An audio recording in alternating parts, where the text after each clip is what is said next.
Assalamualaikum. Kita jumpa lagi. Aduh, semua orang huru-hara kecoh-kecoh, aku steady je kan. Buat tak tahu ya, pergi mati lah dia orang. Kan, yang bodoh-bodoh tak usah layan. Kita cerita yang cerdik-cerdik, yang pandai-pandai je. Yang bodoh-bodoh ni tak usah layan, layan tak habis. Okey, apa isu kita petang ni?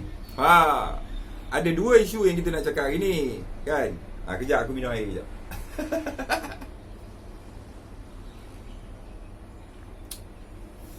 Aduh.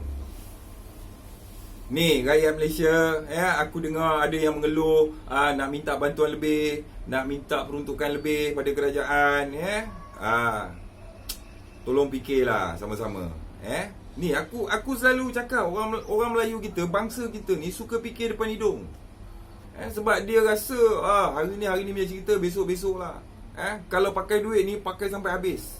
Tak payah fikir untuk besok lusa punya. Ni bangsa kita kebanyakan macam tu lah. Sebab tu kita susah nak maju berbanding dengan bangsa lain. Okey, belajar tengok satu benda sejauh yang boleh. Kesan-kesan dia di masa akan datang. Tengok satu benda, diam. Jangan beremosi. Sebab apa? Orang yang kuat beremosi ataupun perasaan emosi melepasi akal dia, orang-orang macam ni, dia punya mentaliti adalah mentaliti zaman penjajah British dulu. Yang mana pada masa tu orang Melayu berjuang menggunakan semangat. Taktikal tak ada. Sebab tu British yang ajar kita tentang taktikal. Faham tak? Taktikal tak ada. Semangat ada, keberanian ada. Taktikal tak ada, plan tak ada, fikir tak pandai. Sebab tu lah orang putih ajar kita fikir. Sebab tu lah orang putih datang ajar kita macam mana nak jadi askar. Faham tak? Jadi aku bangkit untuk sedarkan masyarakat bangsa aku, especially sebab kita kaum majoriti, macam mana kita boleh ketinggalan. Okey. Bila aku dengar ada orang mengeluh tak cukup, nak minta bantuan lebih lah apa semua ni, aku nak bagi tahu kau orang, cuba engkau orang fikir dalam keadaan negara kita dikejutkan dengan ketidakstabilan, ketidakstabil politik, politik jadi tiba-tiba tak stable. Pintu belakang lah, pecah bumbung lah, masuk ke bawah tanah lah, masuk ke tepi kiri kanan, macam-macam lah kita dengar. Tiba-tiba negara kita diserang dengan COVID. Serangan COVID ni telah menyebabkan industri stand down. Rakyat semua diperintahkan duduk rumah. Tak perlu, tak boleh keluar, duduk rumah.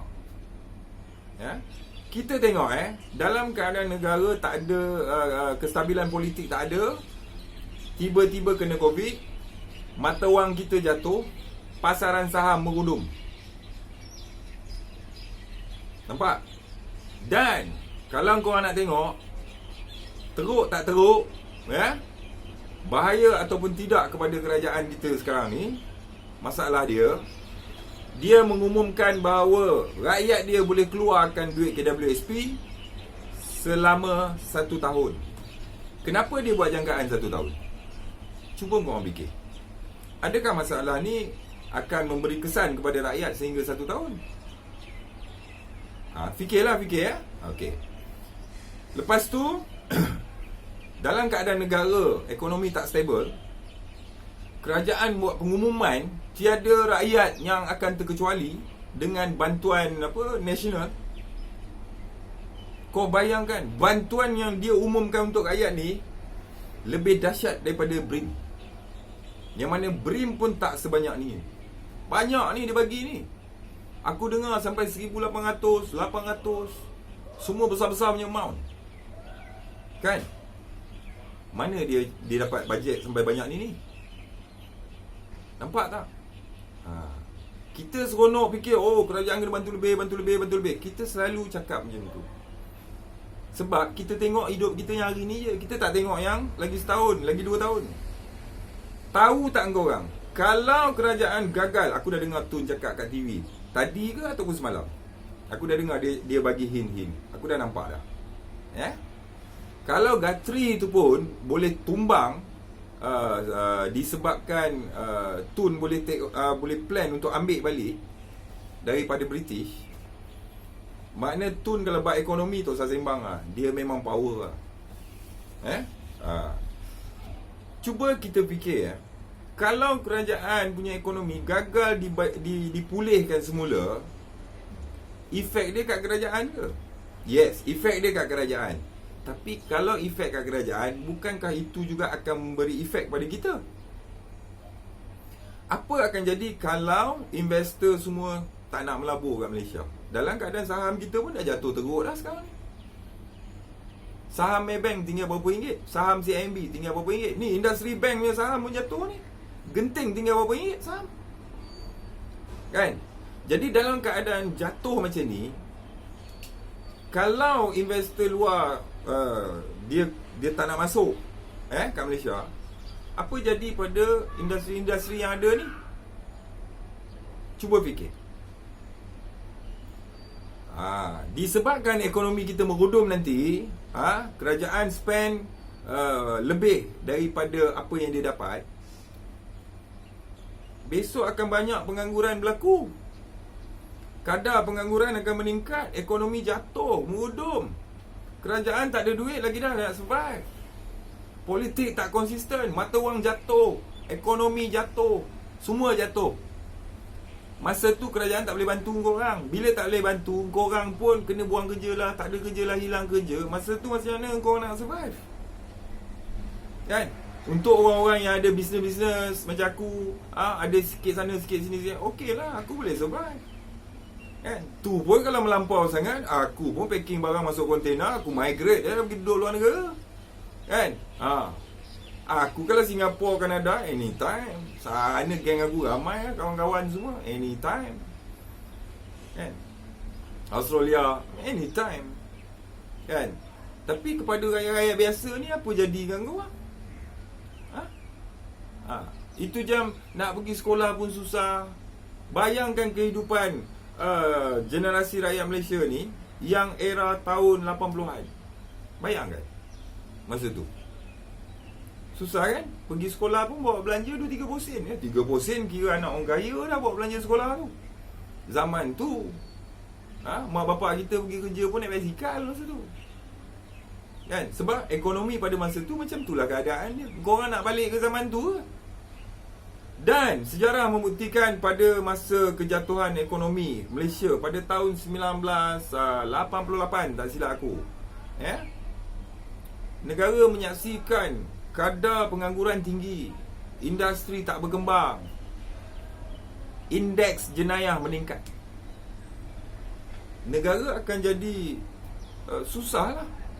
Sebab apa? Bila susah, manusia ni satu dunia lumrah dia, bila dia sampai ke peringkat nak makan tak ada benda, dalam keadaan pegangan agama dia tak kuat, dua benda yang berlaku. Sama ada dia pergi buat kerja apa saja ke arah kebaikan, ataupun dia buat kerja apa saja ke arah kejahatan. Masa tu keamanan negara juga tergugat. Sebab apa tergugat? Sebab pecah rumah meningkat, curi meningkat, samun meningkat, ragut meningkat, jenayah meningkat.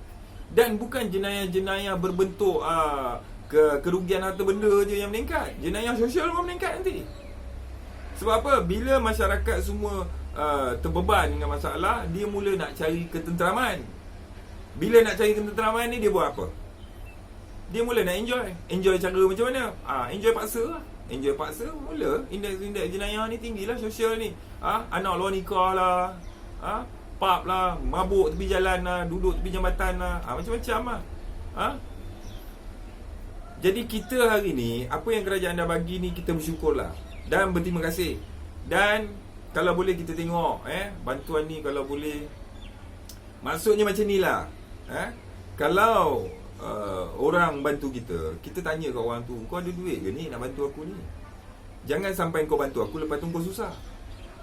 Macam ni lah pemikiran rakyat yang macam ni kita nak. Kerajaan bantu kita ni, kita tanya kat kerajaan, kau bantu-bantu rakyat sampai macam ni dahsyat ni, terima kasih lah. Tapi apa berlaku kat kau? Kau ada masalah tak? Kalau kau bermasalah, kami tak nak banyak-banyak, bagi separuh pun tak apa. Yang penting kau jangan lagi 6 bulan kami semua jadi masalah pula dah. So kena tengok jauh ke depan ni. Efek dia ni.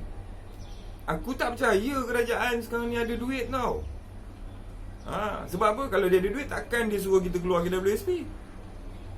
Dan tiba-tiba dia bagi bantuan ni, bermakna dia ambil simpanan yang dia ada ni semua dia bagi kita. Kita seronok terloncat-loncat ni, mampus lagi setahun. Tahun depan, kerah semua sekali. Faham? Apabila rakyat hidup dalam keadaan ekonomi yang tak stable, indeks jenayah akan meningkat. Percayalah cakap aku. Ya? So, sama-sama kita fikirkan benda ni. So, kepada rakyat Malaysia yang dah dapat pengumuman yang kerajaan buat ni, berterima kasih dan bersyukur. Jangan duk minta lagi. Kerajaan sekarang ni, aku percaya dia tak ada duit. Kau minta-minta dia, semua kita ni jadi masalah nanti. Sebab aku dah dengar dah, aku dah tengok dah benda ni. Ni kerajaan bagi duit lah apa semua ni. Depan nanti nak jadi apa ni? Seronok hari ni, nangis besok. Buat apa? Banyak benda kita boleh tengok. Fikirkan apa aku cakap. Kestabilan politik tak ada, pasaran saham merudum, industri semua stand down, rakyat berkurung di rumah, ekonomi tak berjalan dengan lancar. Selepas habis COVID ni, katalah dia akan habis lagi sebulan lah kata. Selepas sebulan ni, berapa banyak dah peniaga-peniaga yang mengalami kerugian besar. Kawan aku satu-satu restoran sewa 6,000, 10,000 pun ada. Yang sewa 6,000 nak jual lah sekarang di restoran. Ramai nak jual lah. Kedai runcit, minimart nak jual. Sebab apa? Tak boleh tahan. Kalau pergi lagi sebulan, sewa, kos gaji bekerja, tak boleh tahan. Buka restoran tak ada orang. Ramai mengeluh lah ni. Nampak tak? Kita ni pun dah mengeluh lah. Kerajaan dia stand down kan negara ni 14 hari je. Dah bunyi dah. Tak ada duit nak beli beras dah, bunyi dah. Makna rakyat dia susah. Rakyat dia selama hari ni susah. Kalau Malaysia stand down 14 hari, dah bunyi dah suara-suara tak ada duit nak makan, tak ada duit nak beli barang, itu menunjukkan rakyat Malaysia susah lah.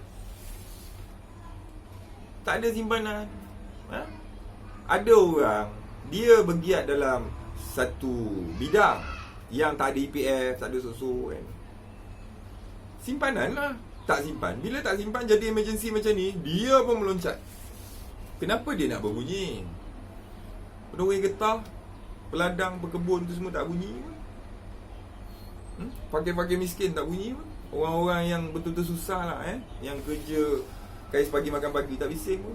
Say thank you tu. Jadi puak-puak yang tak reti berterima kasih, tak bersyukur ni, aku tengok pelik lah. Janganlah korang tengok nak senang hari ni. Tengoklah jauh sikit. Tengok dalam sudut yang lebih besar. Jangan dalam pemikiran tu dalam skala yang kecil. Kerajaan bagi kat kita hari ni, apa jadi ke kerajaan? Pergi mampulah kerajaan nak jadi apa lantak lah. Jadi apa-apa kat dia, efek kan kau. Faham tak? So sama-sama kita fikirkan, renung-renungkan.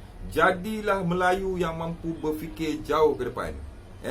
Jangan emosi, seronok, perasaan kita melepasi akal kita. Maka kalau emosi kita melepasi akal kita, tindakan kita akan jadi tindakan yang bodoh-bodoh je kan.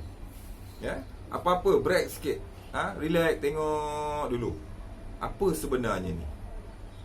Jadilah orang yang mahir berfikir. Renung-renungkan. Sekian.